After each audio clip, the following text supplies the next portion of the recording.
You are watching the world 24/7 on the NDTV network. I'm Parmeshwar Bawa. We've got an action-packed bulletin lined up for you. Let's begin with the top stories you need to know. The Canadian police have accused Indian diplomats in Canada of using the notorious Lawrence Bishnoi gang for involvement in homicides, extortions and other criminal acts of violence in the country, and it is their request that India waive immunity for 6 diplomats so that they could be questioned about this, a demand that the Indian side rejected, which triggered Ottawa's decision to expel them. Neither India nor Pakistan has requested a bilateral meeting when External Affairs Minister S. Jaishankar lands in Islamabad for the Shanghai Cooperation Organization heads of government meet. The Israeli army has been planting explosives in homes in the Al Fallujah neighborhood of Jabalia refugee camp. This is as per reports as Israel's siege of northern Gaza continues, trapping about 4 lakh Palestinians. The Organization of the Petroleum Exporting Countries and Allies, including Russia, cut its forecast for global oil demand growth in 2024 and also lowered its projection for next year, marking the oil producer group's 3rd consecutive monthly downward revision due to a slowdown in global fuel use. Doctors are hailing a remarkable new treatment regime for cervical cancer that reduces the risk of dying by 40% in the biggest advance against the disease in 25 years. Hyundai's $3.3 billion initial public offering in India that began on Monday is on track to be the country's biggest ever and the 2nd largest IPO globally this year. The move means that South Korea, our automaker's India unit, will likely expand local production, potentially including hybrid and electric vehicles, in a bid to close the gap with rival Maruti Suzuki in the world's 3rd largest car market.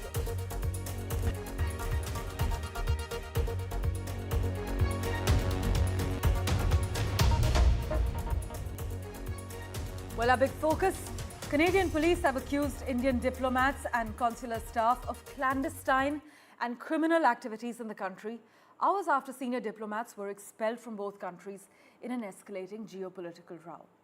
In fact, speaking to reporters at a hastily organized press conference, the head of the Royal Canadian Mounted Police, RCMP, said the force had evidence of agents acting on behalf of the Indian government engaging in extortion, intimidation, coercion and harassment. The Indian government, though, has conveyed that India reserves the right to take further steps in response to the Trudeau government's support for extremism, violence and separatism against India. My colleague Maha Siddiqui has been tracking the details very closely. She joins us live at the moment.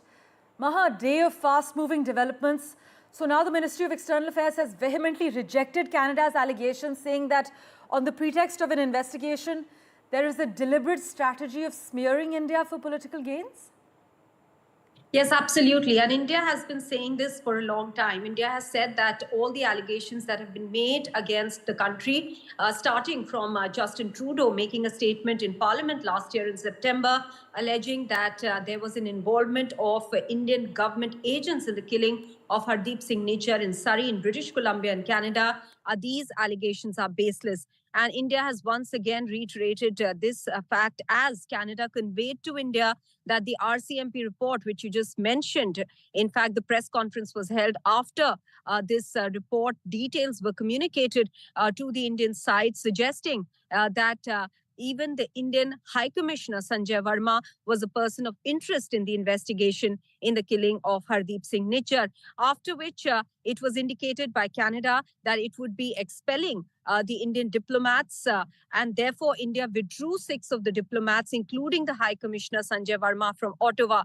And then in a tit-for-tat, India expelled 6 Canadian diplomats, including the acting High Commissioner, Stewart Wheeler, as well as the Deputy High Commissioner.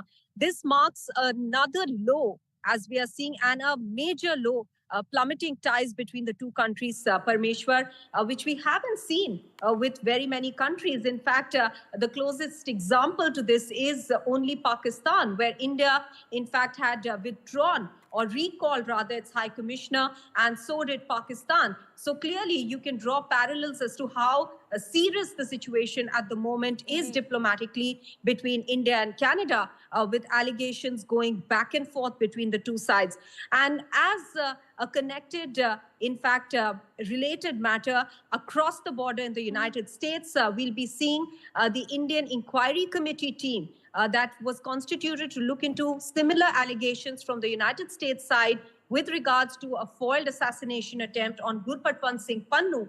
That committee is going to land in the US tomorrow, and those investigations will be carried out further. So, Parmeshwar, there is a distinct kind of reaction that India has between Canada and the United States while it's cooperating and collaborating in the investigations with the United States, with Canada. It has taken a very stern response, and sources in the past said that this was because of the kind or the manner in which both countries have very differently taken the route to in fact, take up this matter with India, with the Canadian side making it very public, with Prime Minister Trudeau having made the statement in Parliament last year, whereas the United States carrying out a proper investigation into the matter and then communicating the details to India. So as we can see now, this matter is certainly very complex for the two sides, and it could have a lot of ramifications for the two countries, especially with regards to the diaspora. Yes, Parmeshwar. Well, thanks so much, as always, Maha, for joining us with the latest details.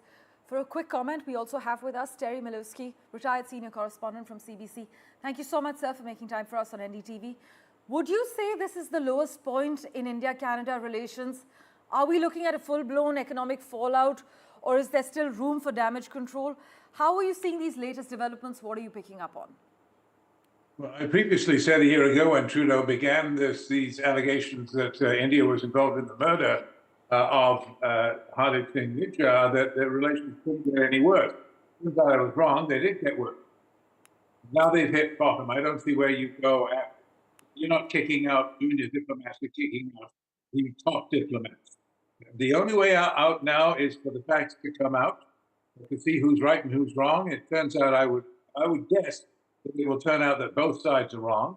But in particular, I have in mind two trials. One, trial of Nikhil Gupta, alleged by the FBI, the Department of Justice of the United States.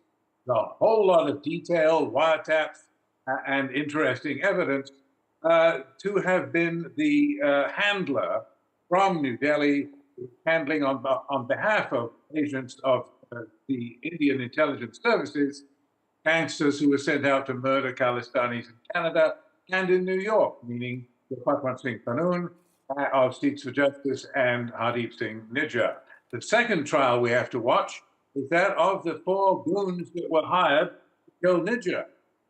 They've been arrested and charged. So courts don't deal in propaganda, talking points that make the prime ministers look good. These courts in the US and in Canada will tell us what really happened. We better wait for that, and there may be more shocks to come until diplomatic deep freeze. Well, India has accused Justin Trudeau of trying to woo Sikh separatist voters ahead of next year's election. And if he loses, Ottawa will be saddled with unwanted diplomatic baggage with India, is what many analysts have also argued. Thank you so much, Mr. Milewski, for joining us on NDTV, though. In other crucial news, our External Affairs Minister, Dr. S. Jaishankar, is scheduled to arrive in neighbouring Pakistan this evening for the SCO Heads of Government meeting and may participate in a welcome dinner that's going to be hosted by the Prime Minister, Shehbaz Sharif, for the delegates. Now, although both parties have excluded the prospect of a formal bilateral meeting during this SCO event, the minister is anticipated to join the dinner and converse with the host, who happens to be Mr. Sharif, and their counterpart Ishaq Dar prior to the main summit, which is tomorrow. Despite initial expectations of a brief visit, Dr. Jaishankar is expected to spend no more than 24 hours in Pakistan before returning to India, as per our sources. This is Islamabad, where Shanghai Cooperation organization heads of government summit is taking place on 15th and 16th October.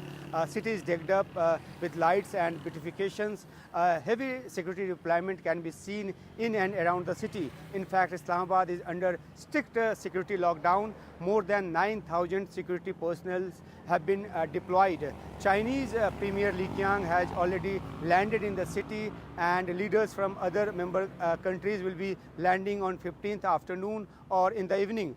Terrorist threats are always here in Pakistan, and not just that, Pakistan is witnessing many protests by jailed PTI leader and former Prime Minister of Pakistan Imran Khan and his supporters, Imran Khan's party and his supporters. There is a protest call for 15th as well. So Islamabad police have issued a comprehensive integrated security plan to ensure foolproof security for this summit. As far as Indian Foreign Minister S. Jaishankar's visit is concerned, as per the information available till now, he will be landing on 15th afternoon or evening. Main SCO meeting is on 16th morning, in which he will deliberate India's position. As we are telling our viewers, in last 9 years, this is going to be the first visit to Pakistan by any Indian foreign minister. Though Indian Foreign Ministry spokesperson Randhir Jaiswal clarified it the very same day the announcement of EM's visit was made, that EM will visit Pakistan just for the SCO meeting and not for any bilateral. EM has himself said the same thing, that he will be in Pakistan for a SCO meeting. But all eyes are on this visit.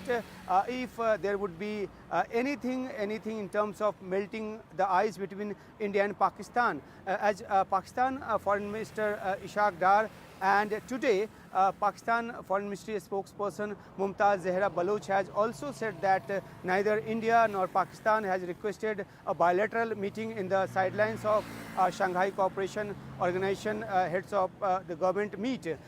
They have also added that as a good SCO host, Pakistan will welcome Foreign Minister Jaishankar with full protocol. So we will keep updating you as this summit progresses. For now, this is Umashankar Singh from Islamabad, NDTV. And to better understand the larger ramifications, we have with us former diplomat Ashok Sajanhar. Thank you so much, as always, sir, for making time for us. Our External Affairs Minister's visit to Pakistan, it will actually be the first, as Umashankar is reporting, by an Indian foreign minister in almost 10 years. This is also a year and 5 months after that verbal face-off in Goa, sir. What should we expect from Dr. Jaishankar's Islamabad touchdown? Thank you very much, Parmeshwar, for having me. You know, as you have said very clearly, and as your correspondent in Islamabad, Umashankar Singh, has also said, you know, India has made it very clear that there should not be any bilateral content read in this visit.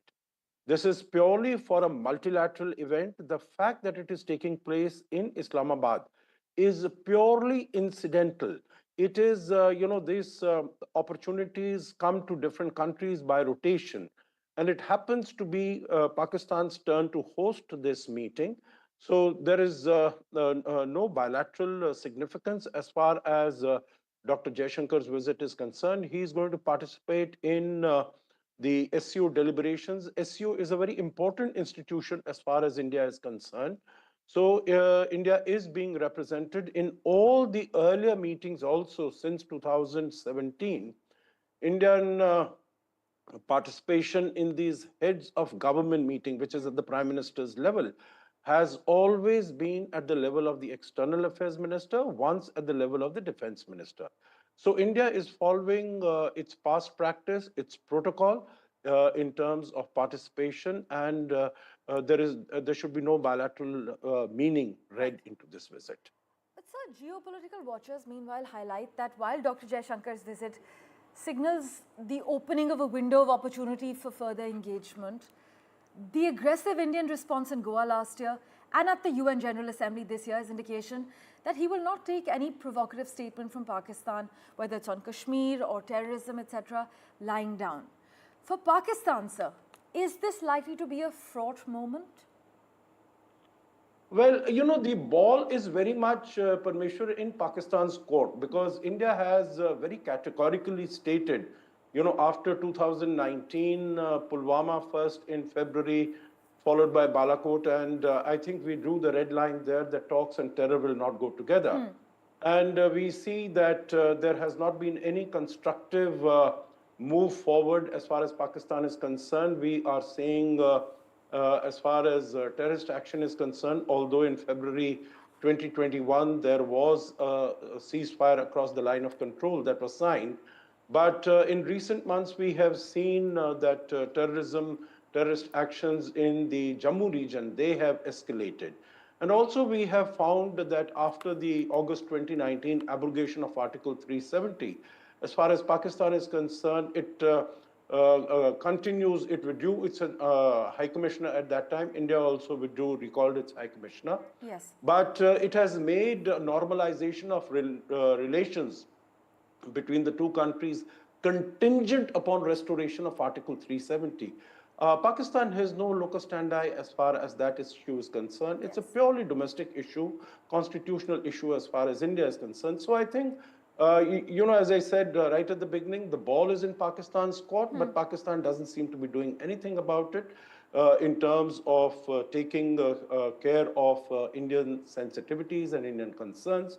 So I don't think that there is much going to happen on the bilateral issues. Right. Always insightful to hear your perspective, sir. Thank you so much for making time for us and joining us on NDTV. Thank you, Parmeshwar. Always a pleasure. Thank you. Now, another crucial news, the Israeli army has been planting explosives in homes in the Al-Fallujah neighborhood of the Jabalia refugee camp. This is according to sources. And in fact, their siege of northern Gaza continues, trapping about 4 lakh Palestinians. Meanwhile, at least 21 people have been killed in an Israeli air attack on a mostly Christian village. This is in northern Lebanon, and 8 other people were injured.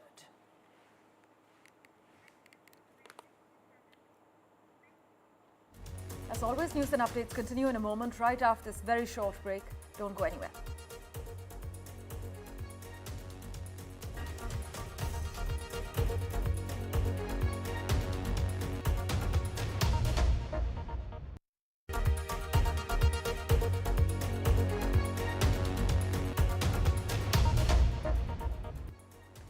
Well, doctors are hailing a remarkable new treatment regime for cervical cancer that reduces the risk of dying by 40% in the biggest advance against the disease in 25 years.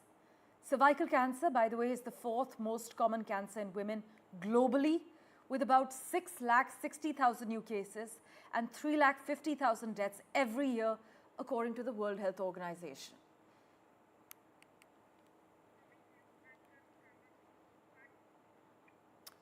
In other news, Democratic presidential nominee in the US, Kamala Harris, could sit down with popular podcaster Joe Rogan for an interview in the final stretch of the US presidential campaign. This is what news agency Reuters is reporting.